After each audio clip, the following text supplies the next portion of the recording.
이 시간 설교 말씀은 미가서의 개관으로 드립니다. 미가서라는 게 성경에 있는 줄은 아셨죠? 네. 대단합니다. 미가서가 성경에 있는 줄도 아시고 다들 읽어오셨죠? 네. 네, 그렇습니다. 미가서는 대단한 말씀들이 사실 나와 있는 성경입니다.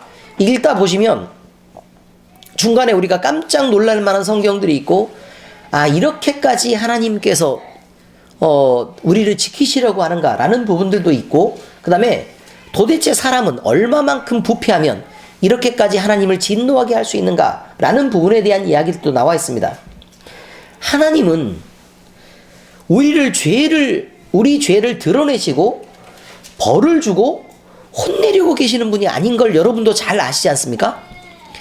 하나님은 우리에게, 자기를 찾는 자들에게 상 주시고, 하나님은 자기를 찾는 자들을 회복시키시고 복 주시고 은혜를 베풀라고 부르고 또 지키시고 또 그 안에 머물라고 하시는 것입니다. 그런데 사람은 자기 생각대로 움직여서 결국 내가 원하는 중요한 것들을 지키고 내가 받는 혜택들을 누리고 내가 사랑받기 위해서 길을 쓰는 것으로 이 세상을 채워갑니다. 그러면서 우리가 하나님을 떠나고 또 그 떠난 것 때문에 하나님은 우리를 찾으시고 또 돌아오지 않으니까 어쩔 수 없이 혼을 내고, 그 혼내는 것도 하나님이 혼내시면서도 가슴이 아파서 또 얼른 용서하시고 또 회복시키고 내가 너를 지키겠다, 보호하시겠다고 말씀하시는 그런 많은 일들이 미가서에 몇 장 되지 않는 그 안에 여러 번 반복돼서 나오게 되는 것들을 여러분 보게 됩니다. 미가는 농촌 모라세 출신의 예언자이며 이사야보다, 이게 그 가장 유명한 선지자들 중에 한 명이죠. 이사야는요. 이사야보다 약간 늦게 활동한 예언자입니다. 이사야가 수도인 예루살렘 출신인데 반해서 미가는 아모스처럼 시골 출신입니다. 농촌 출신이에요. 그래서 미가도 아모스처럼 결국 부자들만 사는 곳에서 그 목격하고 또 이스라엘을 느꼈던 게 아니고, 빈부격차가 아주 심하고 부자나 또 권력자들이나 성직자들이 각종 불의를 범하고 하나님을 떠나고 마치 자기가 하나님인 것처럼 자기 생각을 말하고, 돈을 갖다 바치면 좋은 예언의 말을 하고 돈을 갖다 바치지 않으면 저주를 일삼는 성직자, 자기에게 이익만 되면 옆에 있는 사람의 상황은 고려하지 않고 무조건 남의 것을 빼앗아대는 그런 부자들, 지도자들도 자기만의 이익을 위해서 사는 그런 지도자들과 함께 살아가면서 그들의 불의를 실감하게 되었습니다. 그래서 그것들을 보면서 하나님의 마음을 느끼게 되었습니다. 당시 유다는 강대국인 아수르와 애굽의 양대 국가 사이에 끼어 있었습니다. 그리고 그 국가들 사이에 아주 팽팽한 긴장을 하는 완충지대가 되어 있었습니다. 우리나라하고 똑같습니다. 일본과 중국과 러시아와 미국 사이에 끼어서, 뭐 이스라엘은 뭐 일도 아닙니다. 그죠? 요 사이에 끼어서 우리나라는 이스라엘과 똑같은 상황 속에 매번 놓여 있습니다. 더군다나 우리나라는 남유다와 북이스라엘로 분열되어 있었던 것처럼 우리 역시 남한과 북한으로 나눠져 있습니다. 남유다는 하나님을 섬기고 사랑하는 사람들이 솔로몬의 계보를 이어서 왕으로 쭉, 물론 그렇게 사랑했던 것은 아닙니다. 하나님이 인정하는 남유다가 있었고, 북이스라엘은 단 한 명의 왕도 하나님을 섬기지 않는 자들로 그렇게 살아가는 왕국으로 세워져 있었습니다. 똑같습니다. 어쩌면 이렇게 똑같습니까?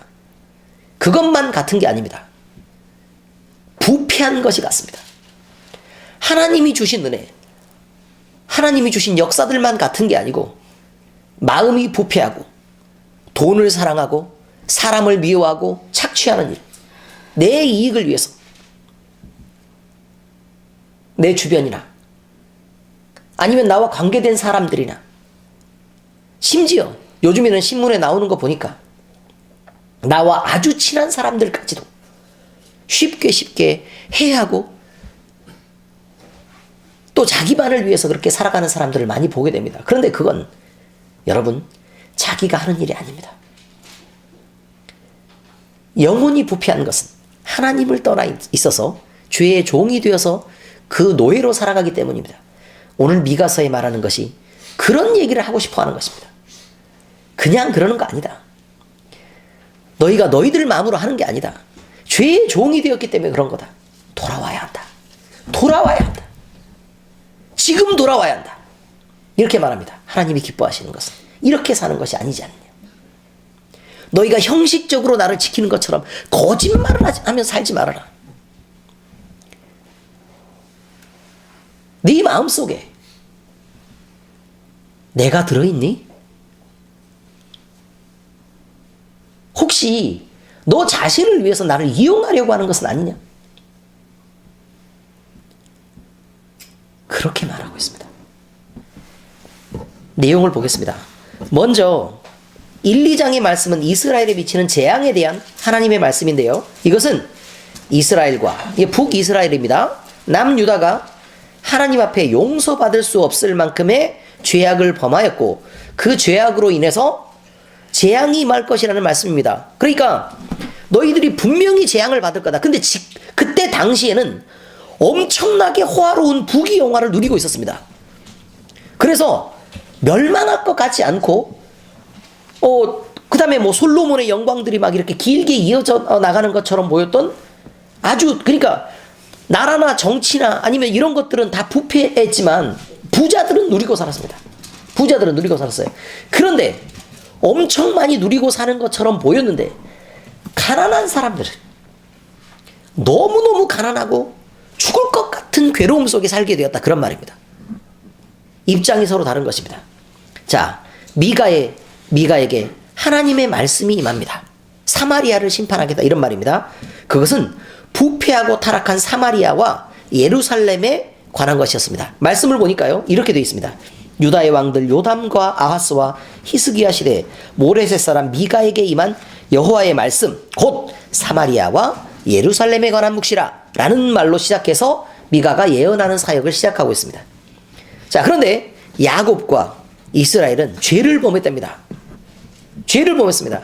그래서 여호와께서 그의 처소에서 나와서 강림하시고 땅의 높은 곳을 밟아버릴 거랍니다. 그런데 그 허물이 무엇이었느냐? 5절에 보니까 그렇게 나왔습니다. 이것은 다 야곱의 허물로 말미암음이요 이스라엘 족속의 죄로 말미암았다라고 얘기하는데, 야곱의 허물이 무엇이냐? 친절하게 가르쳐줍니다. 사마리아가 아니냐? 사마리아가 야곱의 허물이랍니다. 그럼 도대체 사마리아는 어떤 상태였을까라는 거죠. 어떤 상태였을까? 유다의 산당이 무엇이냐? 예루살렘이 아니냐? 그러니까 야곱의 허물인 사마리아와 유다의 산당인 예루살렘을 얘기하고 있습니다. 한마디로 사마리아는 이렇게 되어 있습니다. 남유다가 있고 북이스라엘이 있죠. 그런데 남유다에는 어떤 장소가 있었죠? 하나님을 예배하는 예루살렘과 예루살렘 성전이 있었습니다. 이거 하나님이 인정하신 것입니다.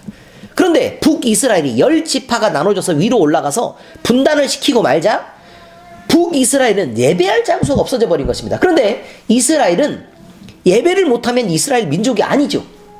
그렇죠? 그러니까 아래쪽으로 남유다로 예배하러 자꾸 예루살렘으로 내려가면 문제가 생기니까 사마리아의 수도를 정하고 거기에다가 예배해도 좋다고 산당을 지어서 자기 마음대로 우상을 만들어 놓고 그걸 섬겼다, 그런 말입니다. 그러니까 결국은 뭐냐면 하나님이 정하지 않은 방식으로 드리는 예배는 허물과 죄란 말입니다.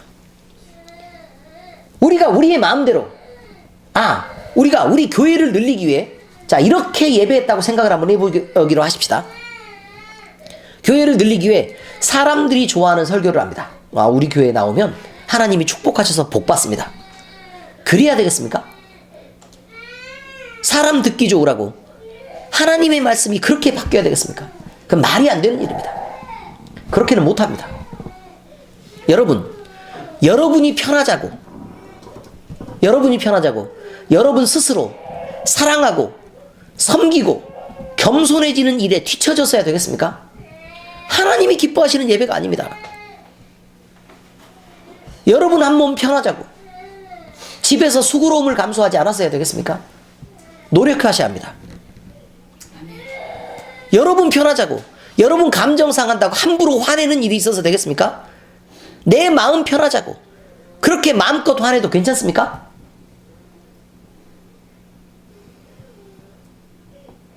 여러분이 화내는 대상은 하나님이 사랑하시고 천하보다도 더 귀한 한 생명 아닙니까? 그 사람은 내 마음 안 다치자고 내가 화내면 그 사람은 안 다칩니까? 엄마라 괜찮습니까? 남편이고 자식이고 아내라 괜찮습니까? 왜들 그러십니까?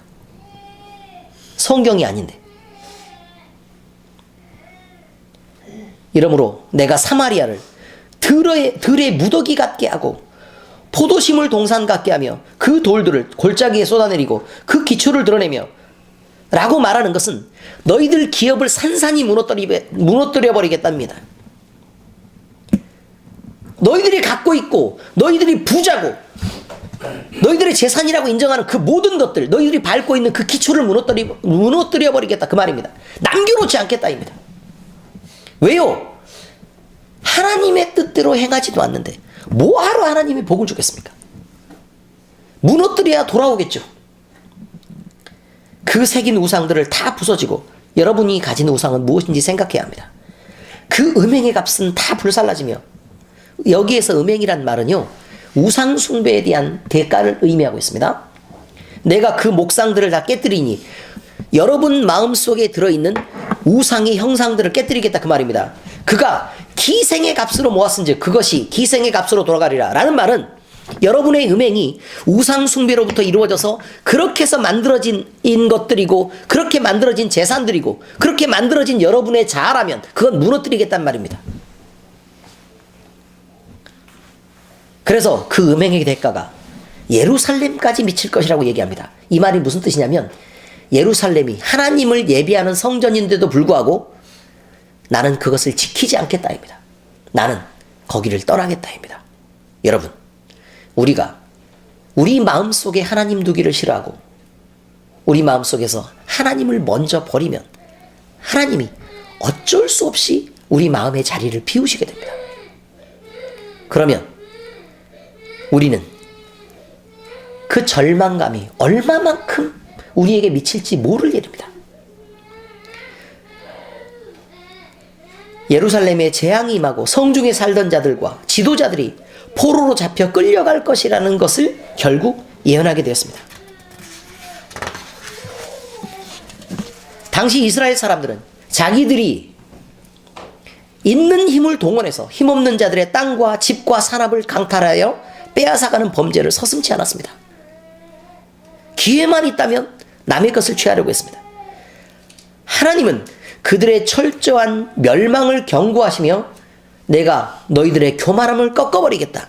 그리고 내가 반드시 재앙을 내리되 망하는데 온전히 망하게 하겠다라고 말씀하셨습니다. 양심을 저버리고 자기들의 배만 불리는 자들에게는 여호와의 품에서 공급되는 어떠한 분깃도 없을 것이라는 것을 분명히 말씀하고 계시는 것입니다. 하나님은 복을 주시지 않겠다라고 단호하게 얘기하고 있는 것입니다. 우리가 성도로서 성도된 자격으로서 이 말이 무슨 뜻이냐면 나는 크리스찬이구나 그것이 아닙니다. 착각하지 마시기 바랍니다. 성도란 말은 우리의 마음속에 지금 이 자리에 예수님이 들어 계신다는 뜻입니다. 그리스도인이란 꿀단지 그러면 단지가 꿀을 담는 단지란 뜻이 아닙니다. 꿀단지 그러면 어떤 단지든 그 속에 꿀이 들어있다는 뜻입니다. 술병 그러면요 어느 병이든 술을 담아놓으면 술병이 되는 것입니다. 국그릇 국을 담으면 국그릇이에요. 그렇죠? 그리스도인은요 우리 안에 예수님이 계시다 그 말입니다. 우리 안에 예수님이 계셔요. 없는 것처럼 행동하시면 안 됩니다. 우리가 성도로 그리스도인으로 따뜻해야 되는 이유는 우리 자신을 지키기 위해서가 아닙니다. 우리의 자신의 덕을 드러내기 위해서도 아니고 우리 자신이 스스로 사랑받기를 구해서도 아닙니다. 우리는 하나님의 거룩한 소유된 백성이기 때문에 하나님의 얼굴 앞에서 겸손하고 사랑하는 마음으로 살아드려야 하기 때문에 그렇습니다. 하나님은 진노하고 벌 주시기를 기뻐하시는 분이 결코 아닙니다. 다시 말씀드리지만 자기 백성이 여호와의 이름을 들고 여호와의 이름을 담고도 더러워지고 부패해지면 하나님의 그 거룩한 이름이 함께 더러워지니까 벌을 주셔서라도 혼을 내서라도 그 악한 길에서 그 망해버릴 길에서 거룩하신 하나님의 이름을 더럽히지 않도록 그 길에서 반드시 이끌어내시고 마는 것입니다. 이스라엘 백성들은 그들의 침상에서 죄를 꾸몄습니다. 그리고 악을 꾸몄습니다. 그리고 나를 박자마자 나가서 그 손에 힘이 있으므로 그것들을 행하여 밭들을 탐하여 빼앗고 집들을 탐하여 차지했다라고 성경이 표현하고 있습니다. 그래서 여호와의 회중에 분깃이 줄을 댈 자가 없을 것이다 라는 것으로 하나님께서 말씀하고 계시는 것입니다. 또 거짓 선지자들에 대한 이야기입니다. 이스라엘 사람들 말고 부패한 사회가 있는 시대에는 반드시 부패한 신앙과 그 지도자들이 있는 법입니다. 우리가 믿음과 신앙을 바르게 지켰다면 대한민국 이런 꼴이 되었겠습니까? 전 세계에서 가장 타락한 나라들 중에 한 나라입니다. 전 세계에서 하나님의 이름이 가장 귀하게 떠올랐다가 가장 더러워진 나라이기도 합니다. 전 세계에서 크리스찬이라고 이름하는 사람들 중에 가장 가치 없이 사는 나라가 우리나라입니다. 전 세계에서 껍데기와 알맹이의 간격이 가장 심한 나라가 우리나라입니다. 다시 표현해 드릴까요? 그것이 우리입니다. 그들은 하나님의 뜻을 예언하는 참 예언자들의 말을 비난하였습니다. 그리고 여호와 하나님의 진노가 임하지 않을 것이다 라고 거짓말을 했습니다.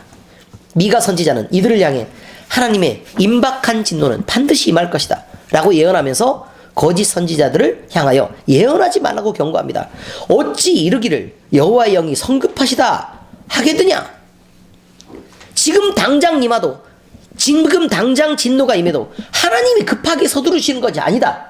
그만큼 너희가 더럽고 부패해 있다 라는 얘기를 지금 하고 있습니다. 하나님은 그런데요 뒤에서 감추는 게 너무 많습니다. 하나님 엄청 화가 나 있어요. 그럼에도 불구하고 뒤에서는 그냥 회복시키고 싶어서 안달이 나 있습니다. 우리가 하나님을 믿는 이유가 여기에 있습니다.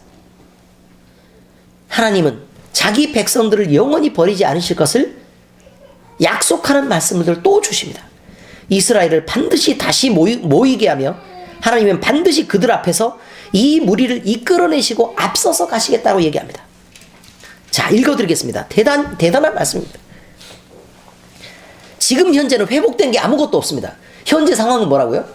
더럽게 부패해 있습니다. 그런데 거기다 대고 진노가 임할 것이다. 근데 깜짝 놀랄까봐 그 뒤에 바로 말씀하신 게 이것입니다. 야곱아, 내가 반드시 너희 무리를 다시 모으며 내가 반드시 이스라엘의 남은 자를 모으고 그들을 한 초소에 두기를 보스라의 양떼같이 하며 초장의 양떼같이 하리니 사람들이 크게 떠들 것이며 길을 여는 자가 그들 앞에 올라가고 그들은 길을 열어 성문에 이르러서는 그리로 나아갈 것이며 그들의 왕이 앞서가며 여호와께서는 선두로 가시리라. 포로가 된 것이 중요한 게 아닙니다. 아니 뭐가 이쁘다고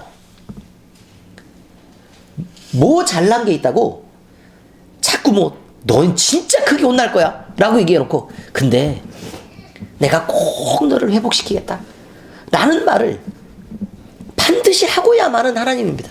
도대체 이 마음을 어떻게 했으면 좋겠습니까? 그런데 또 있습니다.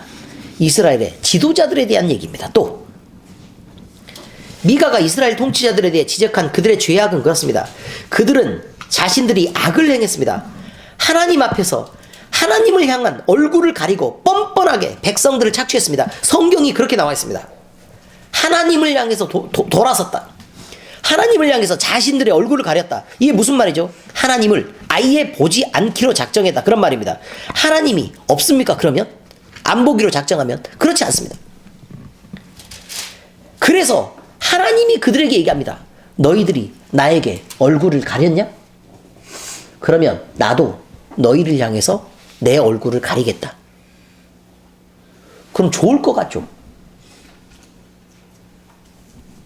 그들은 자기들의 얼굴을 가리면서도 하나님은 자기의 편이기를 기대했습니다. 기가 막히지 않습니까?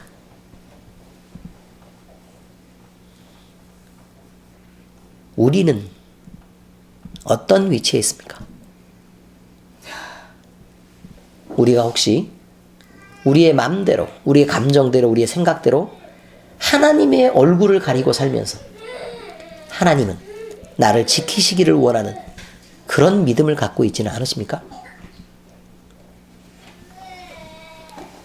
하나님은 그들을 향해 그들을 얼굴을 가려서 그들을 보살피지도 또 살펴보지도 않고 그들의 간구하는 소리를 듣지도 않겠다는 단절을 선포해 버립니다. 하나님의 말씀을 전하고 가르쳐야 될 선지자들은 자기들의 배를 불리기에 바빴고 이익이 되지 않는 사람들이 오면 냉정하고 싸늘하게 되었다고 그랬습니다. 하나님은 이런 거짓 성직자들에게 너희는 이제 다시는 이상을 보지 못할 것이다. 아무것도 볼 수 없게 될 것이다. 그래서 많은 사람들이 너희를 찾을 텐데 보이는 게 없으니까 결국은 너희 마음대로 우왕좌왕하다가 부끄러움을 당하게 될 것이다. 라고 얘기합니다. 미가 선지자는 이들과 달리 이렇게 고백합니다. 오직 나는 여호와의 영으로 말미암아 정직과 용기로 충만해져서 야곱의 허물과 이스라엘의 죄를 그들에게 보이리라고 말합니다. 당시 지도자들은 뇌물을 위하여 재판을 했고 제사장은 돈을 받고 싹쓸 위하여 교훈하고 그들의 선지자는 돈을 위하여 점을 치고 있었습니다. 지금 시대는 어떻습니까? 지금의 지도자들 뇌물을 위하여 재판하지 않습니까? 지금의 성직자들은 싹쓸 위하여 일하지 않습니까? 지금의 선지자들은 돈을 벌기 위해 노력하지 않습니까? 부패한 지도자들은 자기의 행하는 일을 마음으로 깨닫지 못했고 현실을 그저 낙관하고 있었습니다. 하나님은 이들의 부패한 모습을 더 이상 두고 볼 수 없어서 멸망을 선고했던 것입니다. 하나님의 진노는 영원하지 않습니다. 하나님은 사랑이시기 때문입니다. 이스라엘과 유다 민족이 자신들의 죄에 합당한 벌을 받고 또 그 마음을 돌이켜서 하나님을 향해 돌아올 때 하나님은 그들의 회개를 기쁘게 받으시고 그들을 용서하시며 새로운 회복을 보이시기로 작정하셨습니다. 그것은 그냥 회복이 아니고 온전한 회복이 있는 그리스도의 약속이었습니다. 그렇게 부패한 세상에게 예수님을 보내시겠다고 약속하시는 것입니다. 어마어마한 일입니다. 읽어드리겠습니다. 미가 4장 1절 끝날에 이르러서는 여호와의 전에 산이 산들의 꼭대기에 굳게 서며 산들 위에 뛰어나고 민족들이 그리로 몰려갈 것이라. 곧 많은 이방 사람들이 가며 이르기를 오라 우리가 여호와의 산에 올라가서 야곱의 하나님의 전에 이르자. 그가 그의 도를 가지고 우리에게 가르치실 것이니라. 우리가 그의 길로 행하리라 하리니 이는 율법이 시온에서부터 나올 것이요 여호와의 말씀이 예루살렘으로부터 나올 것입니다. 이렇게 표현하고 있습니다. 그래서 하나님의 말씀이 바로 서는 때가 올 것입니다. 새로 오실 예언자는 부패한 예언자가 가진 참 하나님의 뜻을 알고 행하는 예언자이십니다. 그분은 예수 그리스도이시며 세상에 죄의 종으로 흩어져 있던 자기 백성들을 품 안으로 모아들이실 것입니다. 예수님은 끝날에 모든 세상의 권세와 부패한 세력, 거짓된 나라들을 반드시 심판하실 것입니다. 또한 참 하나님의 나라를 세우시고 그 땅에서 자기 백성들을 모아 아끼고 사랑하며 안전하고 평화롭게 돌보고 지켜내실 것입니다. 그래서 메시아의 왕국이 임하게 될 것입니다. 우리는 더 이상 이 세상에 미혹되거나 우상에 빠져 절하거나 섬기지 않을 것이며 지금까지 나를 짓누르던 세상과 내 몸에 남아있어서 나를 괴롭게 하던 모든 육신의 습관들이 나를 죄의 세상으로 끌고 다니던 모든 소울타이들이 온전히 끊어져 소멸되는 내 안에 참 하나님의 나라, 참 그리스도가 임하는 그 나라가 반드시 오고야 말 것입니다. 지금 우리는 결국을 만난 것이 아닙니다. 결과를 만난 것이 아닙니다. 다시 말씀드리지만 우리는 우리의 넘어짐을 통해서라도 우리의 부족함들을 발견하는 과정 속에 있는 것뿐입니다. 실망할 일이 아닙니다. 그러면 우리는 하나님을 향한 방향을 반드시 잘 찾아가야겠죠. 하나님이 우리에게 원하시는 것은 그럼 진정 무엇일까요? 자리를 채우는 예배일까요? 그냥 자리에 앉아서 그저 졸아도 괜찮고 그저 쉬어도 괜찮고 마음 편하게 넋 놓고 있어도 좋은 그런 예배입니까? 아니면 여러분이 부자이기 때문에 많은 헌금을 드리는 그것을 하나님이 요구하십니까? 아니면 비장한 각오로 여러분들이 순교라도 하는 목숨을 버리는 그런 일까지 하나님이 요구하십니까? 하나님이 진정 우리에게 원하시는 것은 이것이라고 미가 선지서에 분명히 밝혀놓고 계십니다. 여호와께서 내게 구하시는 것은 오직 정의를 행하며 인자를 사랑하며 겸손하게 내 하나님과 함께 행하는 것이 아니냐 라고 말씀합니다. 여러분은 고민할 것입니다. 내가 하나님을 섬길 때 1년 된 송아지, 이게 무슨 말인 줄 아시죠? 가장 맛있고 부드러울 때의 송아지를 가지고 그 앞에 나아가면 하나님이 기뻐하실까? 내가 천 마리의 순양이나 10,000마리의 강물 같은 기름을 하나님 앞에 드리면 기뻐하실까? 내 허물을 위하여 내 아들들을 내어놓고 내 영혼의 죄로 말미암아 내 몸의 열매들을 들여서 내 몸을 괴롭게 하면 하나님이 그것을 기뻐하실까? 사람아, 주께서 선한 것이 무엇임을 내게 보이셨나니 하나님이 인정하시는 것은 오직 정의를 행하며 인자를 사랑하며 겸손하게, 잘 들으셔야 합니다. 겸손하게 내 하나님과 함께 행하는 것입니다. 하나님과 같이 가고 싶어 하는 것입니다. 하나님은 우리의 힘으로 드리는 것을 원하지 않습니다. 하나님은 그저 내 새끼야, 나랑 같이 있자. 제가 오랜만에, 또 썩 올해는 아닌데 부모님의 얼굴을 뵙고 왔습니다.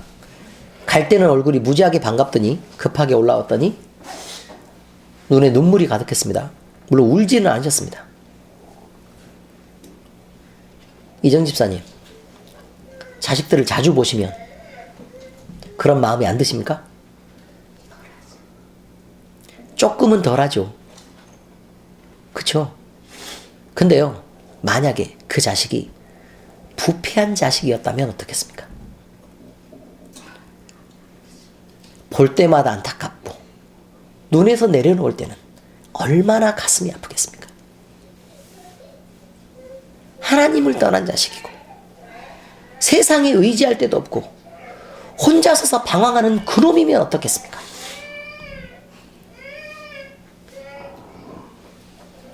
그놈이면 볼 때 얼마나 안타깝고 그놈이 떠나갈 때는 얼마나 가슴이 아프겠습니까?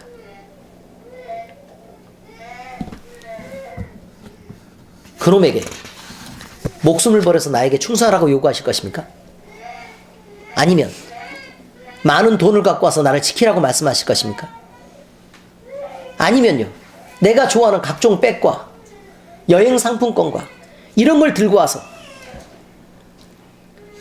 나를 섬기라고 그렇게 하실 것입니까? 그것이 아니지 않습니까? 좀 사이좋게 지내고 우리가 부모 자식 간의 의의를 끊지 말고 얼굴을 보고 기쁜 마음으로 우리가 사랑하는 눈빛을 보면서 우리가 함께 살자. 세상에 무슨 큰 행복이 그렇게 있냐? 뭘 얻으려고 그렇게까지 모진데 네 자신을 그렇게까지 괴롭혀가면서 그렇게 말하지 않겠습니까?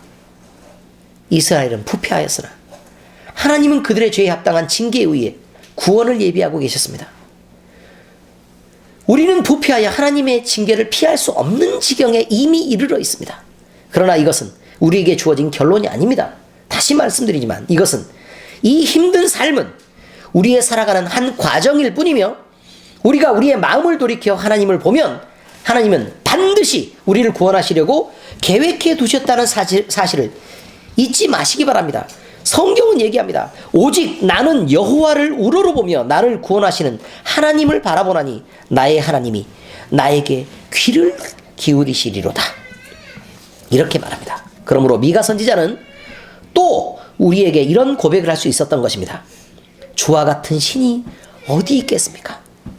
주님은 죄악과 그 기업의 남은 자의 허물을 용서하시며 인애를 기뻐하심으로 진노를 오래 품지 아니하시는 하나님이시군요 라는 것입니다. 우리 역시 이런 고백을 할 수 있습니다. 주님과 같은 하나님이 어디 있겠습니까? 주님은 우리의 죄악과 우리의 기업의 남은 자의 허물을 용서하시며 하나님은 우리를 용서하시고 사랑하시기를 기뻐하심으로 하나님은 우리에게 화나는 것을 정말 오래 품지 않으시는 하나님이시군요 라는 고백입니다. 우리의 마음을 돌이키시면 반드시 하나님은 우리를 용서하십니다. 이미 그 마음을 준비하고 계시는 하나님 앞으로 부지런히 돌아오시기 바랍니다. 기도하시겠습니다. 하나님 아버지, 죄악과 부패로 가득한 마음, 더러운 몸의 습성 때문에 죄에서 벗어날 수 없었던 저희에게 찾아오셔서 용서와 구원의 복음을 임하도록 허락하시고 예수 믿고 생명을 살려주신 은혜를 감사를 드립니다. 예수를 믿은 저희가 세상 사람들처럼 부패한 곳에 마음을 버려두고 살아갈 것이 아니라 하나님을 우리의 마음에 담고 예수님을 담고 하나님과 이웃을 사랑하고 섬기며 배려하는 삶을 살 수 있도록 우리를 이끌어 주시옵소서. 주님이 말씀하시면 기쁨으로 따르는 하나님 나라의 소유된 백성으로 삼아주시고 하나님의 뜻을 받들어 복음을 들고 생명을 전하는 저희들 되게 하여 주옵소서. 지금도 살아계셔서 우리를 사랑하시는 우리 주 예수 그리스도의 이름으로 기도합니다. 아멘.